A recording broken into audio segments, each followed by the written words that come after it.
2017. My name's Dan Lizette. This is the Podcast Digest. Thanks for listening, and my thanks to those of you who support this show, either as Patreon supporters. There's a link on the show notes if you want to join that awesome campaign for as little as $1 a month, or sharing the show with friends, writing a review on iTunes, all the awesome things that you guys do for me and the Podcast Digest. My thanks to you. And also my thanks to Podbean, a returning sponsor again this week. Podbean is podcast hosting and monetization, and they've got it all.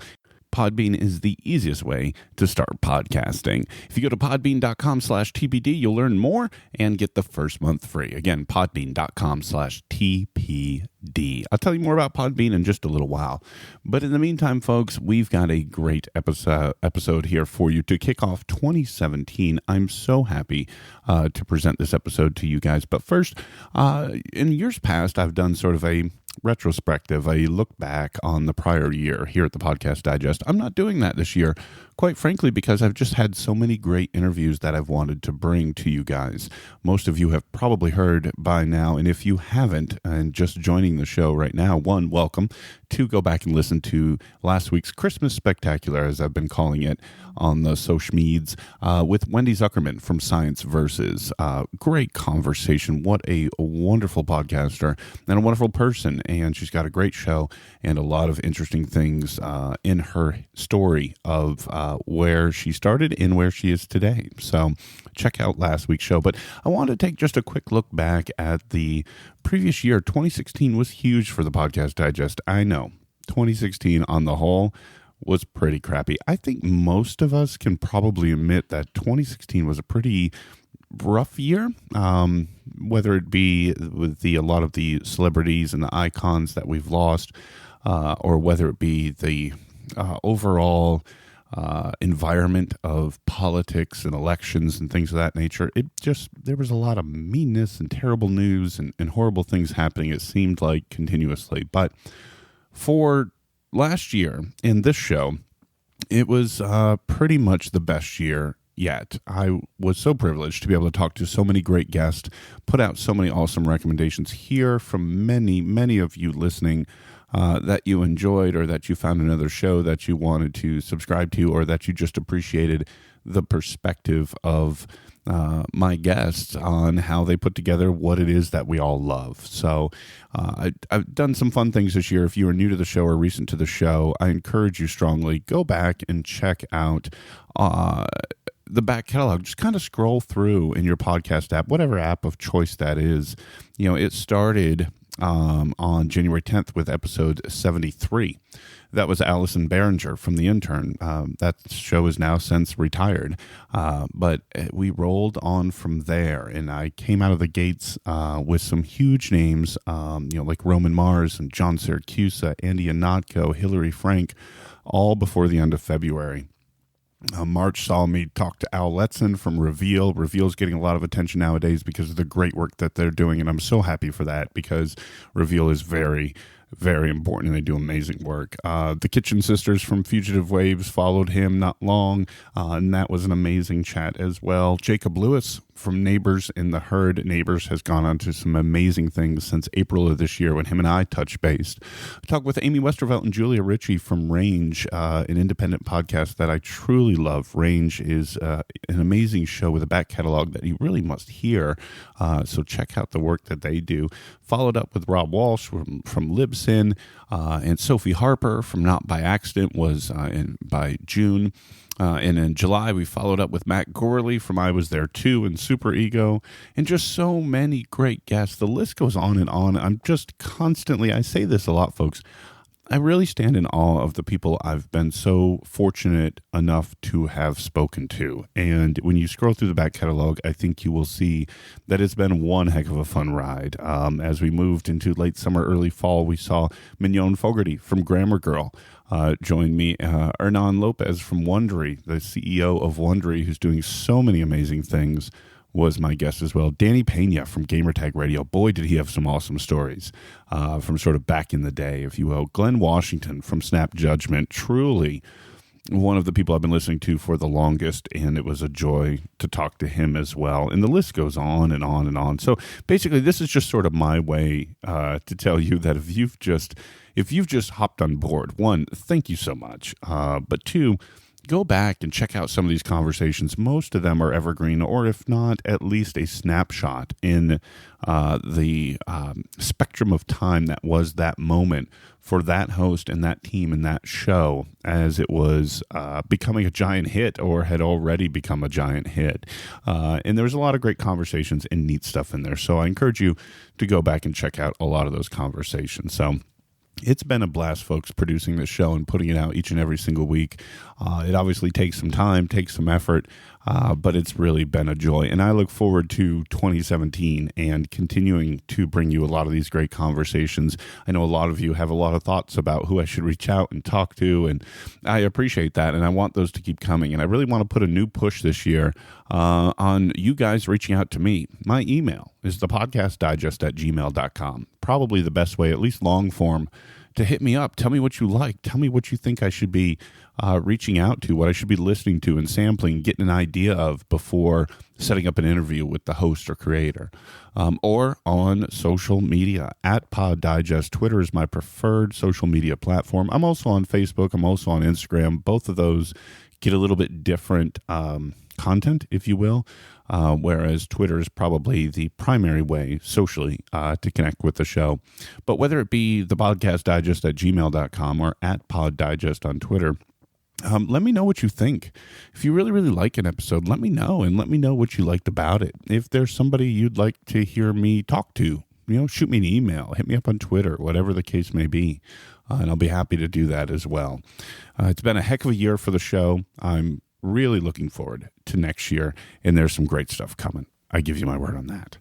So let's look at this week's show, the first episode of 2017, episode 123, is Davy Rothbart from Found. Found was the flagship or premiere show, if you will, of Wondery. I mentioned earlier, I talked to Hernan Lopez, the CEO of Wondery, and this was his first partnership, if you will, the launch show of Wondery, and it is a great one. If you've not been listening to Found, you're really missing out. It's been impressive in every possible way. And I really wanted to talk to Davy about how this all came together. Found is the podcast is a piece of a much bigger array of different media productions. There's a musical, there's a magazine, there's all kinds of things coming out of what Davy launched, some 15 years ago. And I think that you guys will really enjoy the story of sort of how this has all come to be. So, without further ado, my apologies for the length of the intro, or maybe a short year summary, either way. But now, let's get to my conversation with Davy Rothbart from Found.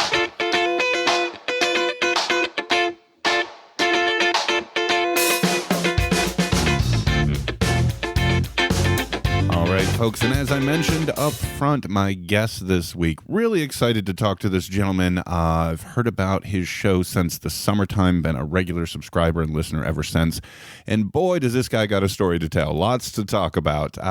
Davy Rothbart from Found. Welcome to the Podcast Digest. Thanks, Dan. Thanks, man. Thanks for taking the time to join me. I know you recently wrapped up season 1, and there's a ton to talk about with the show. But this is going to be, in my preparation for our conversation today, Davey, I like do a little bit of research, and this is going to be a totally unfair question, but I'm going to throw it out there anyways because I always do. Bring it. Before Found began. Sure. Before that, can you tell folks a little bit about your previous resume and past and what you were doing before that? Yeah, before we even started Found Magazine or anything, or before the Found podcast? Yeah, before the podcast started. Folks may not even know of the basis of the magazine. Yeah, sure. So, I'm kind of a writer and filmmaker. I've been working for radio shows like This American Life since 2000, and writing books and magazine articles and that kind of stuff. In 2001, me and some friends started Found Magazine. And, it was just, the idea was we had always found these little notes and letters floating down the street, maybe a Polaroid picture, love letters, to-do lists, journal entries. And we always thought it was so fascinating getting a glimpse into other people's lives through these little notes and letters.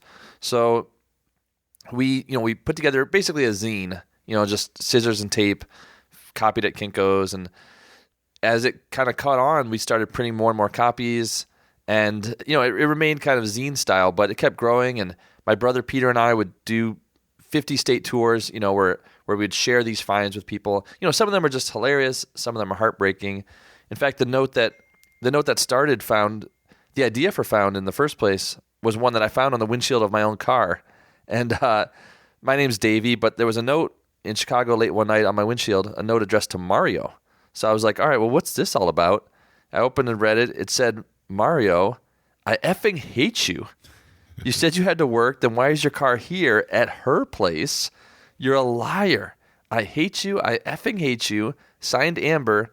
P.S. Page me later. And I thought it was just, kind of hilarious, but also kind of heartbreaking. She's so angry and upset with this guy, but still a little bit in love. P.S. Page me later. Still hopeful. And of course, it wasn't even Mario's car. It was my car. Right. She had put this note on the wrong car. So that sparked the idea of doing Found magazine. And then, after 10 years of Found, the magazine, I've always loved radio and worked in radio. And I thought, well, we could do a podcast that would be, equal parts Found magazine and This American Life, and take some of these finds that we've always wondered about and kind of explore the stories behind them. Like, try to find the actual people who wrote the notes years ago and find out, what was the real story there? What was really going on? One more question for you about you, Davey, because we've got a lot to talk about with the show. Yeah. But I mentioned sort of looking into kind of your Wikipedia page is like a mobile resume at this point, because you have been involved in so many creative ventures, and like you said, for everything from radio to authoring to filmmaking to all of it. And I'm kind of curious, sort of, how you view yourself as a creator. Is there a particular medium you find yourself more attracted to or get more satisfaction from, or are you still kind of making that decision? Yeah, it's a great question, Dan. I mean, I would consider myself kind of a DIY warrior. And by that I mean, I love, Found magazine in the first place is a DIY project. It's not asking other people permission to go make something. It's just, having an idea and running with it. And so I think that whether it's writing or filmmaking or any other projects I work on, that's maybe a common thread. Just, the fact that these days you can make something that, on your own or with some talented friends and get it out into the world in a big way. And so that's something that's changed. I think there used to be gatekeepers that kind of controlled what art got out to the masses. And now with the internet and, the way people are able to access podcasts and, everything's accessible. Of course, it's up to you. You have to be a warrior too, because it's up to you to spread word and let people know what you're up to. Yeah. Would you say the Found... I'm going to say the word project. I know that's underselling it a lot, but I say that inclusive of the magazine, the books, the podcast, and the musical, and maybe I'm missing something. But would you say that this is sort of the core of your creativity nowadays? And I'm sure you participate in some other things as well, but is this sort of your prime focus, if you will? Well, actually, no. I'm really proud of Found, and I would say, this year putting out 12 episodes of the Found podcast, it's been totally consuming. But I'd say documentary film and narrative film is what's also occupying a lot of my time and excitement these days. I've always been a film junkie, docs and indie films and foreign films, and so I've been working on a new film, actually one that I've been working on for 17 years. Wow. About a family in inner city D.C. and a boy named Emmanuel, who I met in 1999, and filmed with him and his family in the years since. And so we're finally editing that together and hope to be able to share it next year. So I'd say I've been spending equal time on the Found podcast and that documentary. But I don't know. I always, this is a question I think a lot of creative people like you and a lot of your listeners probably wrestle with is it better to take one creative project and kind of have a single-minded focus toward that one and really polish it and make it the best you can? Or is it better to have several projects going at once and kind of bounce between them? And, maybe if things are slow with one, pick up another. Or if you're getting frustrated or finding roadblocks creatively with one of them, you can just switch to another one. So anyway, I tend to go on the side of having like many things going on at once.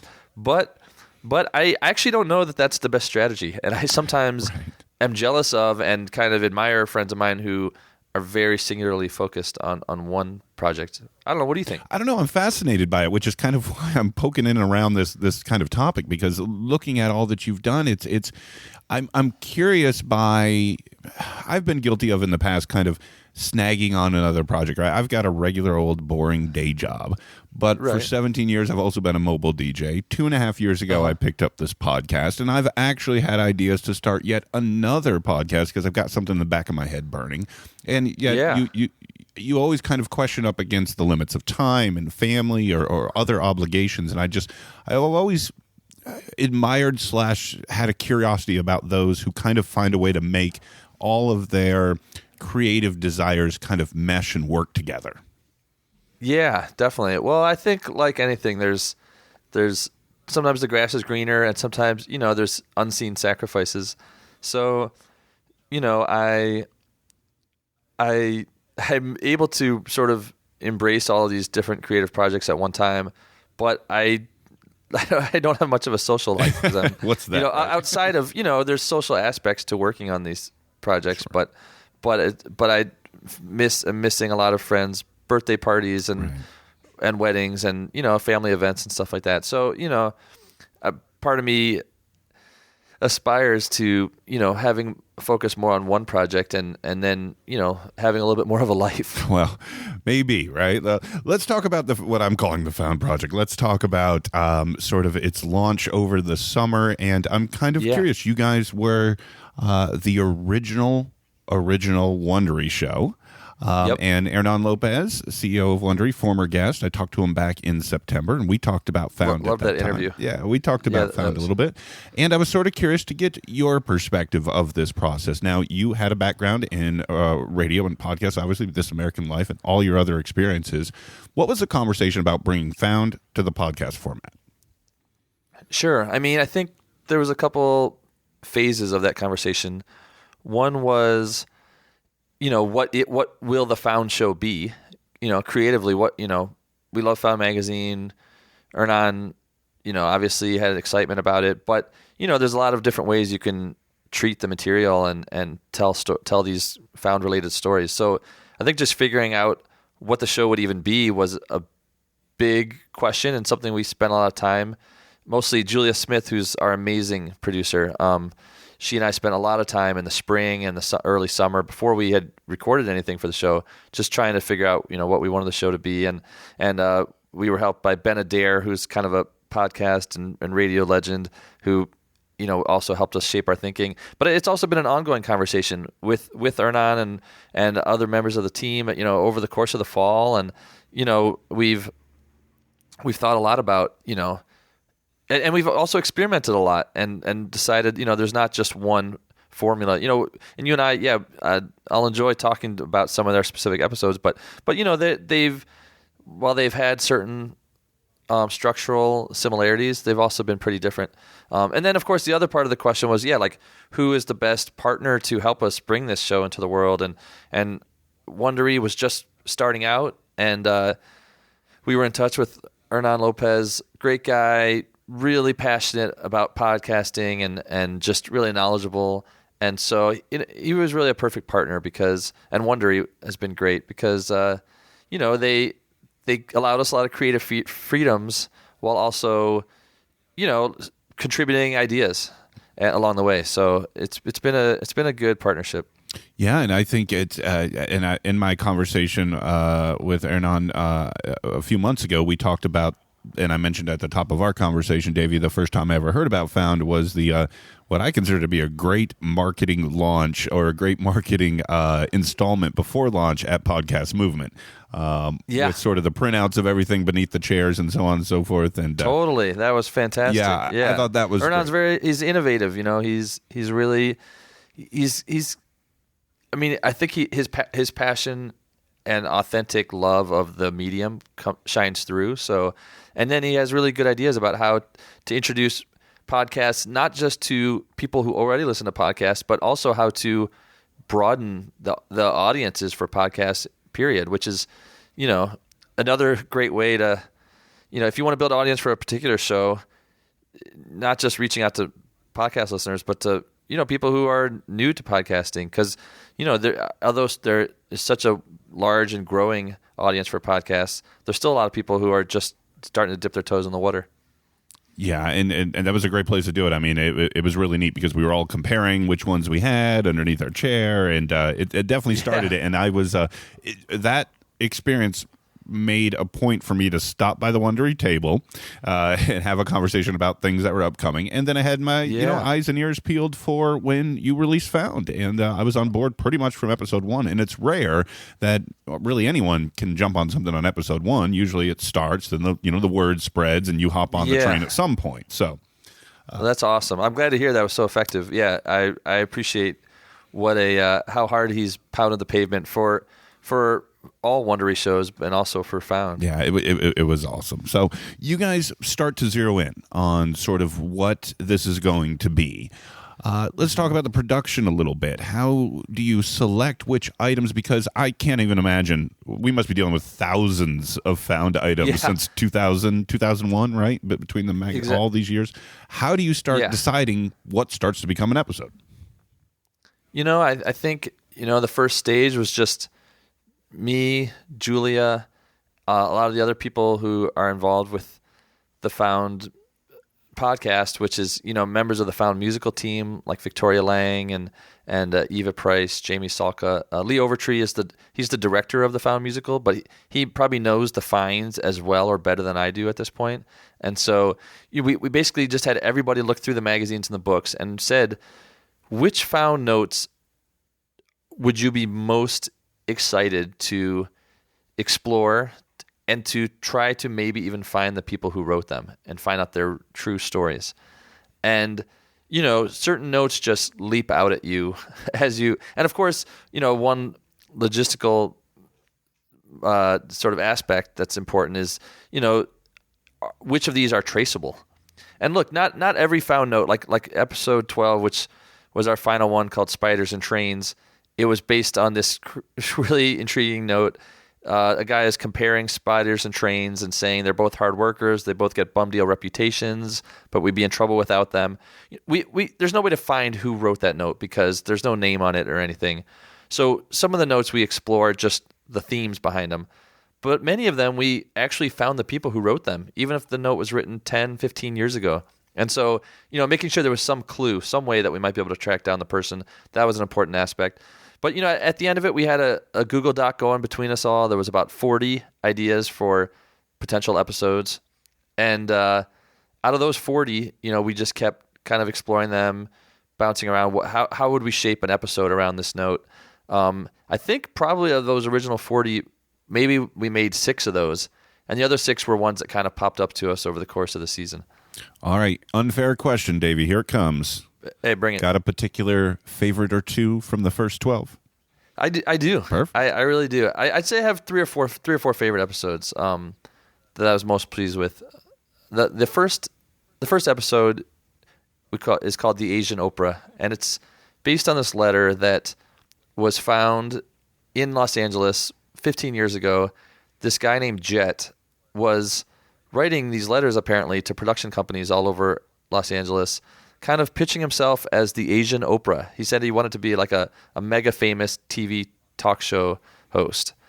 And he was, kind of explains himself who he is and why he'd be so great on TV. So, that begged the question, of course, who is Jet? Where is he now? And, and some other deeper questions, the lack of Asian stars on TV. Jet was kind of ahead of his time in a lot of ways. Well, we finally found him. He was working in Chicago, and of course, it took some time to get him to agree to talk to me. Right. So part of the it's almost like a searching for Sugar Man type of story because I'm trying to track him down and get him to talk to me, and then when we actually hear his story, it's incredible. So and unexpected, and so that the Asian Oprah, that would be one of my favorites. I know a lot of people's favorite is another one that is incredibly moving. It's episode 3, Found Baby, and that's about a couple of guys in New York City who literally found a baby on the subway platform, and through various twists of fate, ended up adopting that baby. Yeah. And they share their story. It's a, it makes me tear up. I've heard it. We edited it together. We spent a lot of time with the story, but it's really emotional. It makes me cry. And those guys, Danny and Pete, are incredible. But a couple other favorites that I just want to mention. And sorry if I'm tooting our own horn this long, mentioning all these favorites. But there's 2 others I'll mention. One is called Athletes and Activism, and it's based on this very little find that just always intrigued me. It was actually in one of the first couple issues of Found magazine, and my friend in Philadelphia, he back in something like the late 90s, early 2000s, he lived in Philly, and he found this phone message on the ground. It's like those little pink pads that a secretary might have, while you were out, and it said it was for Allen Iverson, who's like the Hall of Fame NBA superstar from the Philadelphia 76ers. It was a phone message for Allen Iverson, and it said, Mr. Craig Hodges called. And Craig Hodges was a 3-point specialist for the Chicago Bulls who played with Michael Jordan and won championships there. And then the message, it just said, used to play for the Bulls. And I just was always fascinated with this phone message because basically Craig Hodges, this amazing player himself, was calling Allen Iverson, but still had to explain himself to a secretary. Used to play for the Bulls. This is who I am. This is a guy with This is a guy with like multiple championship rings and everything. And so, I've just always wondered, why was Craig Hodges calling Allen Iverson? I assumed it was because he was trying to get a job with the Sixers. He'd been bounced out of the league. He was trying to, get hook on with a new team. So, through a number of steps, I actually tracked down Craig Hodges and was able to talk to him. And his story is just like Jet's, the Asian Oprah's. Craig Hodges' story is surprising and has some twists that I really could never have guessed about. And it involves President George H.W. Bush and Michael Jordan and Magic Johnson, and it's just it's a political story, and especially a lot of attention's been paid recently to Colin Kaepernick, the 49ers quarterback who's knelt during the national anthem as sort of a political protest. Craig Hodges was doing this kind of activism 20, 30 years ago, and so it's a really powerful story. I'm proud of that one and how it turned out. And Hodges was an awesome guy. So, and then let me just stop you real quick. Please. When you go to Craig Hodges, and maybe this was you or somebody else, but I'm curious, what's Craig Hodges' reaction when you say, "I want to talk to you because of this thing that was found so many years ago"? Exactly. I think he was like utterly bewildered and mystified, and yet absolutely amused. A guy in the spotlight probably gets like hit up for interviews for all kinds of reasons, but usually basketball stuff, right. And to say somebody found this piece of paper, and it had his phone number on it too. Yeah, he knew it had to be really him that it called. It probably fell out of Iverson's bag or something on the way to his car one night or something. It's exactly what happened. Yeah. Fell out of his pocket. It was found at this like gym where the Sixers used to practice. Yeah. So he was mystified, but I think very intrigued himself. By the journey that these objects can travel. Yeah. And well, go ahead. No, I was going to say, who would have thought all these years later after placing that call that he would have ended up telling his story on a podcast called Found? Exactly. He seemed to really get a kick out of it. And it opened, it seemed to really bring him back to the time when he had made that call. Right. And that's the sort of transformative power of some of these is look, to me, celebrities are not movie stars or tabloid stars. They're the authors of these notes that I've looked at for years, that we've printed in Found magazine and the Found books, that I've wondered about my whole life, for the last 10 years at least. I've wondered. So when I actually get to meet one of these people face to face, it's like I'm sitting with a movie star because I'm like, this is Jet. the Asian Oprah, or this is Biggs, this white rapper from Michigan who, somebody found this like promotional photo of years ago, or this is, Craig Hodges, or, any of the people that we've met and connected with over this first season of Found Podcast. But I want to share one last one. Is just the Spiders and Trains one was the last episode that we put out, our kind of season finale, and it's just this bizarre note I mentioned earlier about this guy is comparing spiders and trains. They're both very strong. They're both hard workers. They both get bad guy reputations, and so we talked to one of the world's leading spider experts, but then most of the episode revolves around a train trip that I took with my dad just a few weeks ago. My dad is one of those guys who talks to strangers constantly, is curious about everything, and kind of inspired my curiosity in things like these found notes and kind of the lives of other people. And so my dad and I take a train trip to Chicago, and we kind of ask people about the Spiders and Trains notes and just kind of interview all kinds of strangers about their own lives. And it's also about me and my dad's relationship a bit too. So it's just a really kind of hilarious one and really fun one. And, it's special to me because my dad's this really fascinating guy, and it's fun to see him in action, kind of unleashed. Oh, that one can go in the family archive too. Yeah, exactly. Yeah, that's great. I'll throw a couple more in there for you that I really enjoyed. That really stand out. The to-do list, the two-parters of the to-do list, I thought were great. Just because hearing you playing drums on a plane is worth the subscription alone. That's awesome. Yeah, and that one was soup. That was probably the most pure fun to record. Taking a list that Can I swear on your podcast? Sure, I'll tag it explicit. Okay, cool. Well, the list just says shit that has to be done, and it was this guy's list of all these, kind of a crazy bucket list. Play drums at an airplane, sword fights, shoot AK-47. So I made it a point in a week to try to do as many of these things as I could, and I never expected I would be playing drums on an airplane or sword fighting or doing any of these things, but it was crazy and really fun. Yeah, it was great, and the first part too. Your conversation with Susan Orleans was pretty cool too.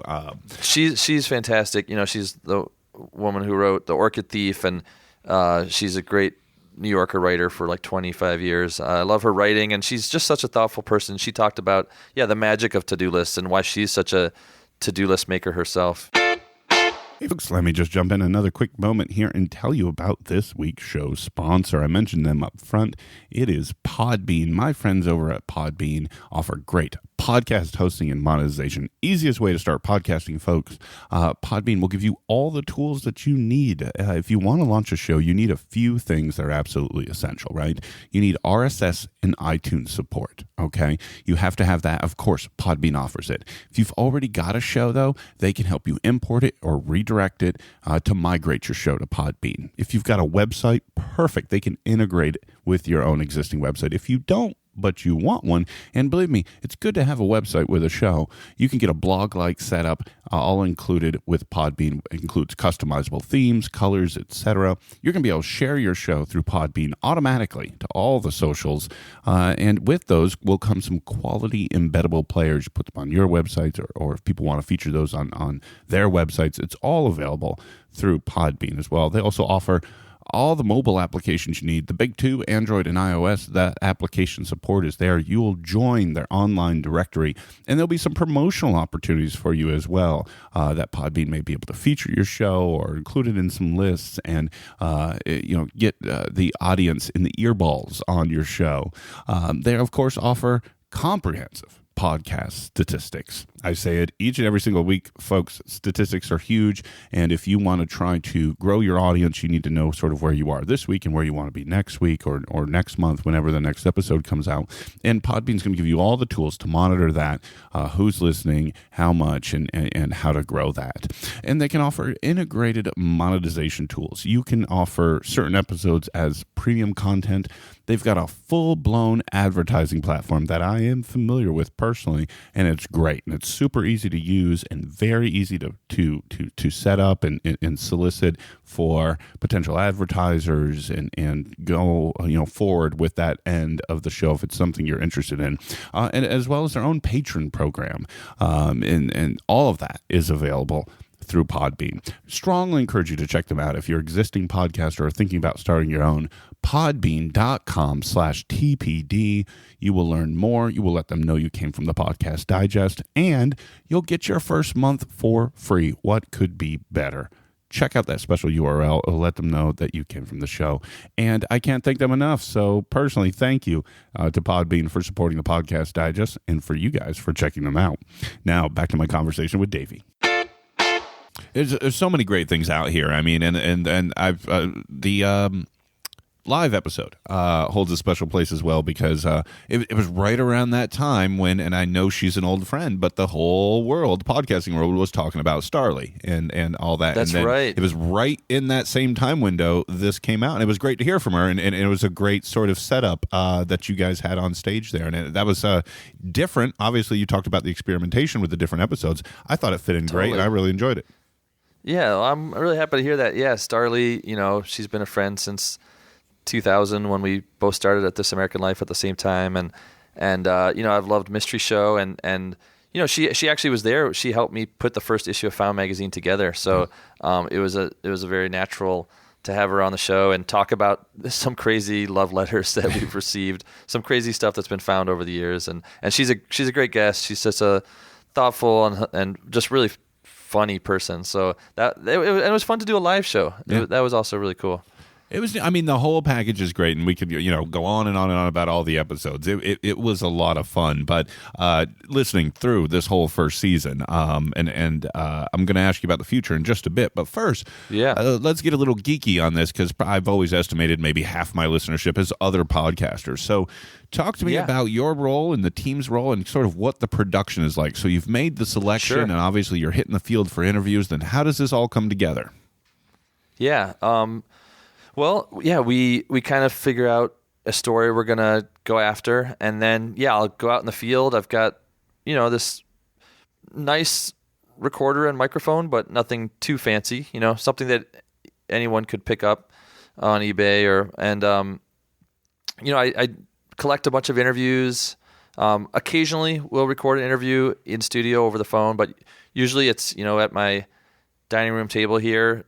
Julia Smith is our incredibly talented and hardworking producer, and so she and I will record a bunch of interviews, and then we work with this fantastic editor. His name is Milos Zivkovic, and we'll start kind of listening through all the tape. Thomas Matisic is our additional editor, so he'll sometimes transcribe a lot of the interviews and start kind of do like a rough cut of some of the interviews. Then we'll sit in studio with Milos and Julia and just kind of fine-tune it and polish it.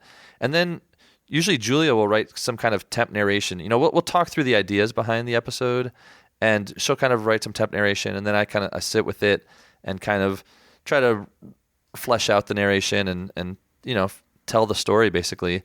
And then we come back together in the studio. I'll record my voiceovers, my narration stuff. Milos will punch that stuff in.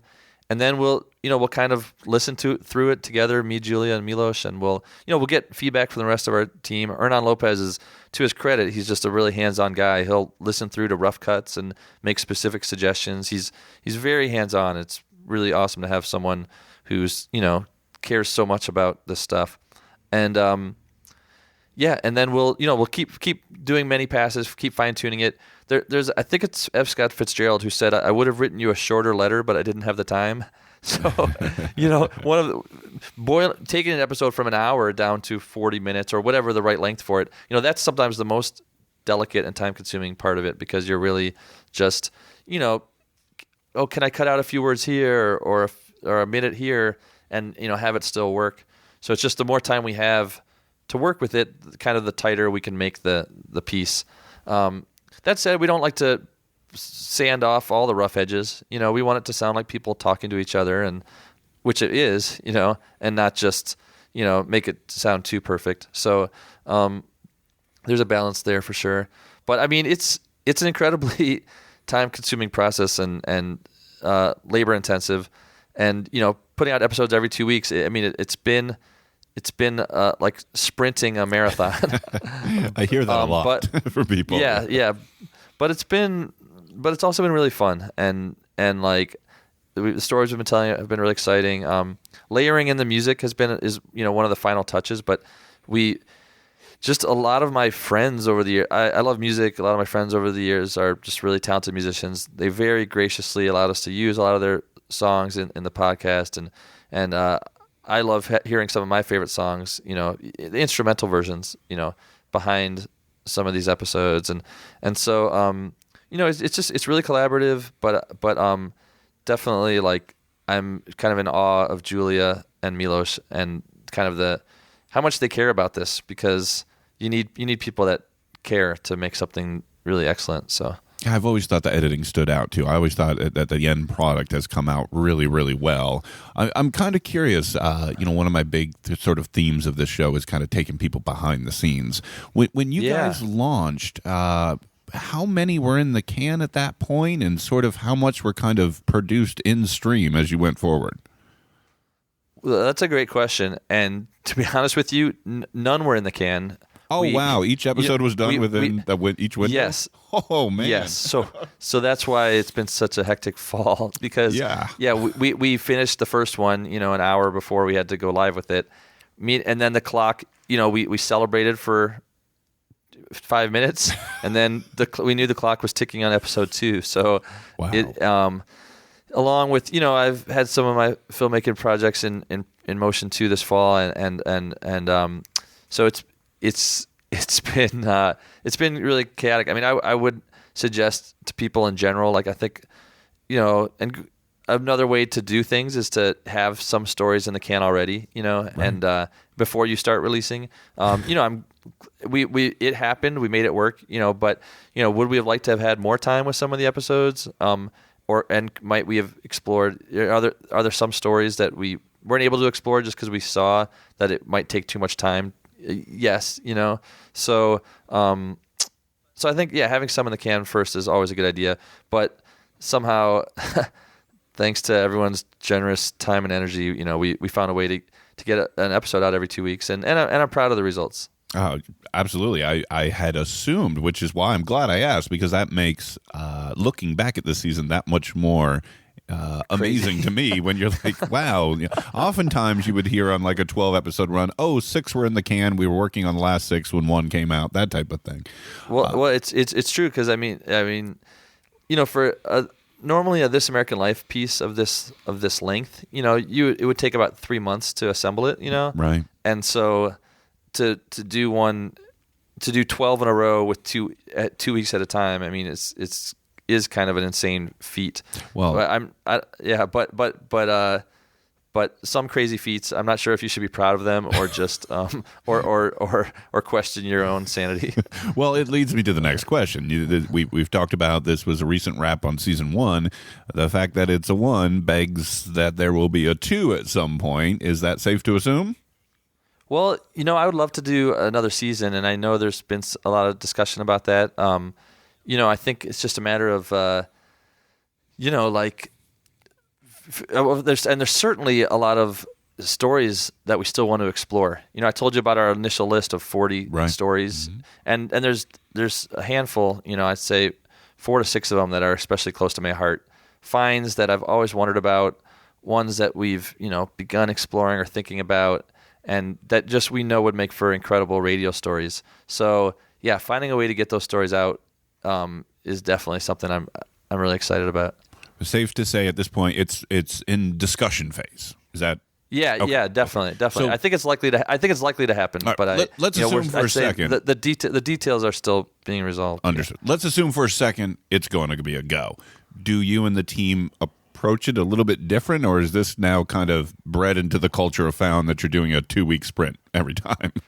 Well, that's a great question. We really haven't talked it all through. My personal feeling is that the way to do it is to, maybe try fewer episodes and have a lot more lead time to kind of build them up, right. so that you can do it with care and kind of tell the story at its best, in its best possible form. Right. You know, that said, you know, like there's a way to have different kinds of episodes, and some might be as complex and labor intensive as some of the ones we've been telling, or even more ambitious, you know, and then maybe others are a little simpler, but still, you know, incredible stories because the finds themselves are so incredible, but maybe just a little more streamlined or simplified.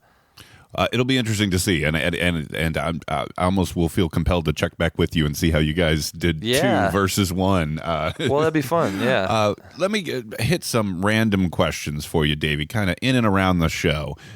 What is Killer Films Media? Sure. So Killer Films Media, we shout them out during every show, and are excited to do it because Adrian Becker is the CEO of Killer Films Media. Killer Films, makes great films like Still Alice was nominated for Oscars last year. They've made let me open up, let me look at their slate because literally they've worked on so many great films over the years. I want to make sure I'm giving them their due. And Killer Films Media. Oh, okay. So here's some of the other ones they've done: Boys Don't Cry, which won the Oscar; Velvet Goldmine; Happiness; I Shot Andy Warhol; Swoon; I'm Not There; Kill Your Darlings. Anyways, that's Killer Films. So Killer Films Media is kind of their arm that does digital and web and TV and other stuff.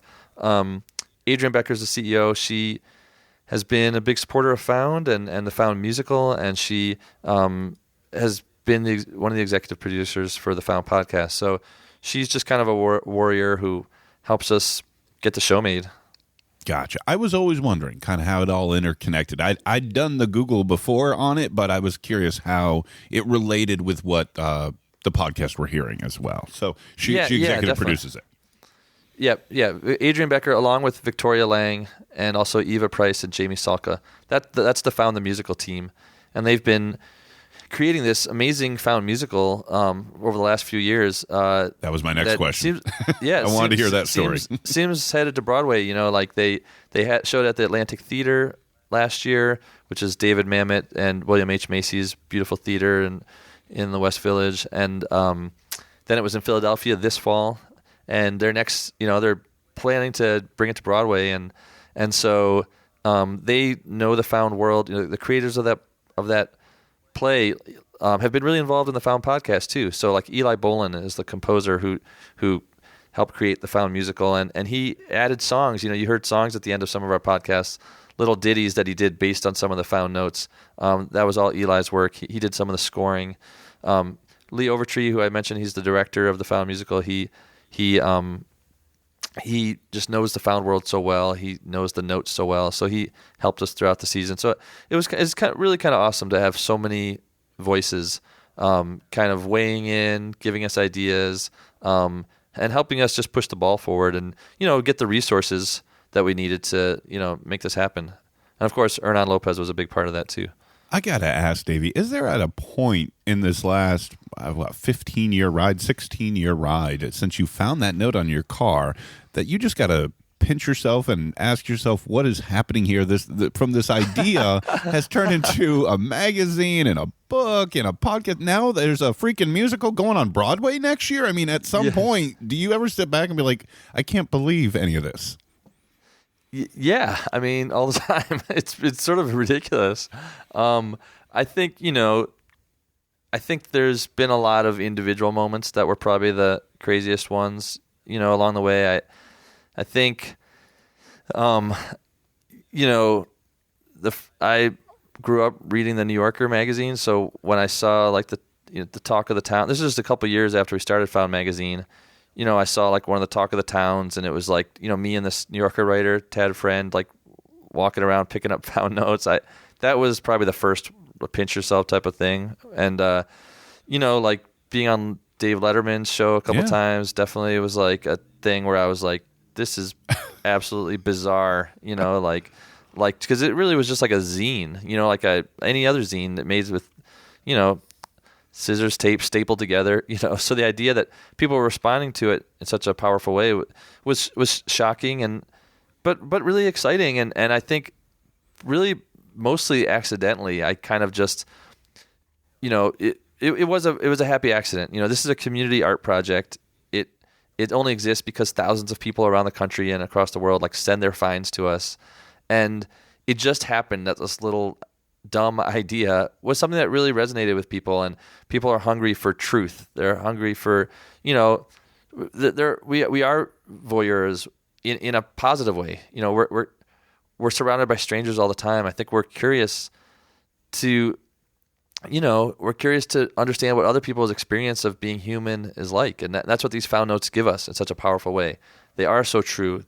People that wrote these notes, like they didn't know that anyone else was going to be reading them. So they're sharing themselves in these raw and revealing ways. And, it's exciting. So that's why I've always, responded to these found notes, and to see that so many other people were responding to them in the same kind of way has been thrilling. And yeah, it continues to surprise me. I mean, a few weeks ago, I was in Philadelphia for the opening of the new Found musical, and my mom had actually never seen the play before, and so to sit there and watch it with her, and see it all come to life was again another one of those pinch me moments where you're just like, yeah, I can't believe all of this came from a little note that I found on my windshield.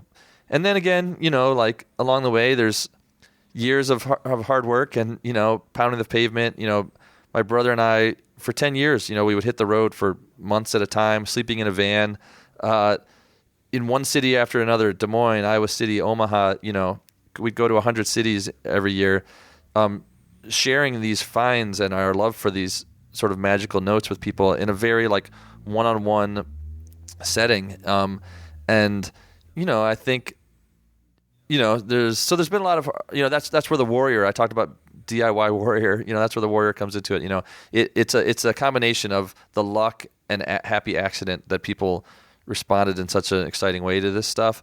And also testament to the work that not just me, but, a dozen of my friends have put in over the years. And was it just faith, Davy? Like you knew this was cool. You knew people would really dig this stuff, that if you could just explore mediums and presentation formats, that people would really engage with what you're presenting to. Is it just this faith that made you sleep in vans and go all over the country and put all this time, effort, and energy into this? No.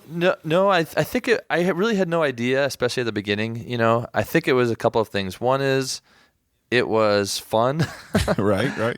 And so, even if there was 4 people at a show of ours or 7 people, we'd meet cool people. We'd have a fun time. It was an adventure, And I think the other thing was, I've done 40 other DIY projects that, some have had great lives and have gone on to reach a lot of people. Many of them has never reached anyone besides your like 12 best friends. But to me, even those ones, if it's creatively a success, if it makes you happy, if it makes those 12 closest friends of yours happy, then it's a success. And so I think you can't predict, when you are thinking of making something, you can't predict what life it's going to have. And your motivation certainly can't be that you want this thing to blow up or, find wider success. All you can do is try to make something that will make you happy and that you'll enjoy and that might entertain or be meaningful to a few of your closest friends. And then from there, you see how people respond to it. And when people were responding to Found, I tried to honor that by continuing to pour energy into it, continuing to Johnny Appleseed it, Right. take it out to people year after year. And so, yeah, it's been fun to see it grow. And I mean, I'm grateful for the community of people, of like-minded, kindred spirits that I've met through Found. I've made close friends all around the country and in other parts of the world too, just who share this love of Found stuff with me. And it's been quite a journey. It's still continuing. So who knows where it'll go next? I think that's a great outlook for all the creatives out there to kind of absorb. And I'm going out on a limb. I'm saying, Found the motion picture release or Found the Netflix original series, it's coming at some point. I believe so. I believe so too. I think these stories, are meant to be shared, I think, as widely and in as many different kinds of ways as possible. So I'll look forward to seeing you at the premiere, Dan. Yeah, absolutely. Me and a lot of other people are going to be sitting back and watching this ride because something tells me we're not anywhere near done. But Davy Rothbart, thank you very much for taking the time to join me. And if folks want to check out Found or any of these other projects that we've been talking about, how do somebody go and do that? Yeah, absolutely. So the magazine you can find at foundmagazine.com. And, we post new finds every day. People can send us finds through the website. Foundmagazine.com is a good place to start. And then, of course, the podcast is at wondery.com/found. And, you can, wherever you listen to podcasts, you can download the Found podcast, check out some of the episodes you and I have been talking about. And, but the wondery.com/found site is nice because as well as, the podcast being there, you can see the finds themselves, the notes that inspired each of these episodes. So it's a really fun place to visit. And then, my film, Medora, you can go to medorafilm.com. That's my latest documentary. And then my latest book is called My Heart is an Idiot. And the website for that is myheartisanIdiotbook.com. And the first essay in the book is right there on the website if people want to read that, as well as some pretty entertaining videos that we made when the book came out. So anyways, lots of fun stuff to get into. And I'm going to link all that up in the show notes, as I always do, folks. So, Davy Rothbart, thanks for taking the time. One more, since I got to give love to This American Life, because they're really the ones who taught me radio in the first place. Ira, Julie Snyder, Alex Bloomberg, all the folks at TAL. If you go to This American Life's website, there's a whole page of stories I've done for the show over the years. So just search my name on the This American Life website, thislife.org. And Dan, great talking to you, man. I've been a fan of what you're doing. I've been enjoying your podcasts. I've learned a lot from them, and I'm excited to hear where your show continues to go and the people that you continue to visit with. So, thank you. I greatly appreciate it, and I appreciate your time. And folks, that'll do it for episode 123. Happy New Year, folks. Happy New Year. All right, and that's it, folks. That's episode 123, the very first episode of 2017. Davy Rothbart from Found. How cool is that? I couldn't have asked for a better way to start the year. One of my favorite people in favorite shows, and a super cool guy to finally get a chance to sit down and talk to. So if you enjoyed this show, I strongly encourage you guys, tell a friend, share the podcast digest. Love, folks. Small time independent podcasters like me would love for you guys to carry the message out to all your friends when you're sitting around a coffee break or the water cooler. Let somebody know, hey, you listen to podcasts? Oh, well, here's a great place to start. Find out about all the awesome shows right there with Dan on the podcast digest. I greatly appreciate it. So my thanks to you for sharing. And my thanks to Podbean for, again, supporting the podcast digest. If you go to podbean.com/TPD, if you're thinking of starting a show or looking for a great new home for your show, you'll get your first month free if you sign up with that special URL, and you can try all of Podbean's great hosting features. That's it. That's it for this week, folks. 124 coming at you again next Sunday morning here on the East Coast. I hope you guys enjoyed. Until next week, my name's Dale Lizette for the Podcast Digest. Thank you for listening to the Podcast Digest. You can follow the show on Twitter at Pod Digest. Like the show on Facebook at facebook.com/The Podcast Digest. Email the show feedback at thepodcastdigest@gmail.com. And you can find all the previous episodes and exclusive blog entries at the show's website, thepodcastdigest.info.